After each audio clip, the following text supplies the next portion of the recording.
ప్రభునందు ప్రియ దేవుని బిడ్డలారా, ఉదయకాల సమయంలో మీ అందరికీ కూడా మనుదిన ప్రార్థన కార్యక్రమాన్ని బట్టి ప్రత్యేకమైన వందనాలు, శుభాలు తెలియజేస్తున్నాం. బాగున్నారా అన్నయ్య, తమ్ముడు, చెల్లి, అక్క బాగున్నారా? ప్రతి ఉదయం ప్రార్థన చేసుకుంటున్నారా? బైబిల్ చదువుతున్నారా?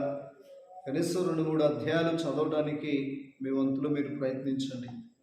ఎందుకంటే మీరు బైబిల్ చదివినప్పుడు వెలుగు మీ మీదకి వస్తుంది, వెలుగు సంబంధులుగా ప్రవర్తిస్తారు. ఆ దినము చదివిన వాక్యాన్ని బట్టి, విన్న వాక్యాన్ని బట్టి మిమ్మల్ని మీరు సరి చేసుకుంటారు. అలాగే ఉదయం లేవగానే మనుషులతో మాట్లాడక దేవునితో మాట్లాడడం నేర్చుకో, మంచిది. చూడండి, సామెతల గ్రంథం 22వ అధ్యాయం 3వ వచనం. సామెతల గ్రంథం 22వ అధ్యాయం 3వ వచనం. బుద్ధిమంతుడు అపాయం వచ్చుట చూచి దాగును, జ్ఞానము లేని వారు యోచింపక ఆపదలో పడుదురు. ఏమని వాక్యం సెలవిస్తూ ఉందంటే, బుద్ధిమంతులు ఎవరైతే ఉన్నారో వారంతా అపాయం వచ్చుట చూచి దాగును. ఈ విషయాన్ని మనం గమనిస్తే ఈరోజు చాలామంది జీవితాల్లో అపాయాలు పరిగెత్తుతూ ఉన్నాయి. అపాయములు, ప్రమాదాలు మన జీవితంలో పరిగెత్తుతూ ఉన్నాయి.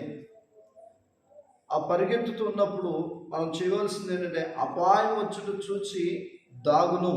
అంటే చూడండి, ఒక వాహనము రోడ్డు మీద వెళుతూ ఉంది, కనీసం 60-70 మీద వెళుతూ ఉన్నారు.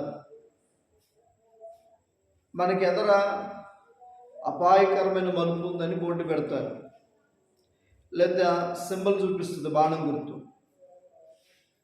అంటే అపాయము వచ్చుచున్నదని తెలుసుకున్న బుద్ధిమంతుడు ఏం చేస్తాడంటే 60-70లో ఉన్నటువంటి ఆ పాస్ని తగ్గించుకుంటాడు, అపాయం జరగకుండా. బుద్ధిమంతుడు. ఈ బుద్ధి లేని వారు ఏం చేస్తారంటే, ప్రమాదపు హెచ్చరిక కనబడినా, ప్రమాదపు హెచ్చరిక వినబడినా అలాగే వెళ్ళిపోతారు. అందుకే వాళ్ళు ఏమవుతారంటే ప్రమాదానికి గురవుతారు. ఈరోజు ప్రియమైన బిడ్డలారా, ఈ లోకమంతా కూడా ప్రమాదము దాగి ఉంది. మరి బుద్ధిమంతులైనటువంటి మనం ఏం చేయాలంటే, అపాయం వచ్చును చూచి దాగును. ఎక్కడ దాక్కోవాలి? దేవుని దగ్గర. దేవుని దగ్గర దాక్కోవాలి. నినివే పట్టణానికి అపాయం వస్తున్నప్పుడు రాజును సింహాసనం దిగి దేవుని దగ్గర దాక్కున్నారు, ప్రార్థన చేశారు. వారు చక్కగా విమోచించబడ్డారు. సొదొమ గొమొర్రాలో ప్రజలు బుద్ధిమంతులు కాదు కనుక దాగల, అగ్ని చేత కాల్చబడ్డారు. అందుకనే బుద్ధిమంతుడు అపాయం వచ్చుడు చూచి దాగును అన్నాడు.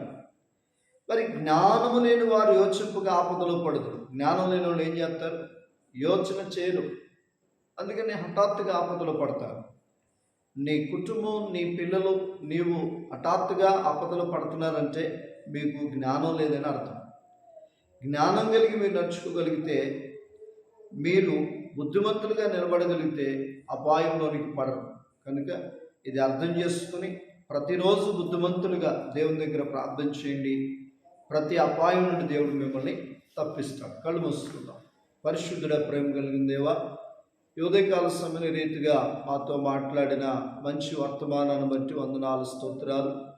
బుద్ధిమంతులుగా మమ్మల్ని చేసి అపాయం నుండి రక్షించి క్షేమంగా ఉండడానికి సహాయించి, ఇప్పుడు వచ్చిన బిడ్డలందరినీ ఇగో ఈ వర్తమానం ద్వారా ధైర్యపరచబడి ఫోన్లు చేస్తున్న బిడ్డలు దీవించి ఆస్వాదించి, ఈ యొక్క మా చిన్న అయా పరిచర్యను నలుమూలలు విస్తరింప చేసి బహుగా మీరు ఆశీర్వదించమని, వ్యాధి కలిగిన వారిని, బాధ కలిగిన వారిని, సమస్యలు ఉన్న వారిని విడిపించమని యేసు నామములో అడిగి పొందినాము తండ్రి.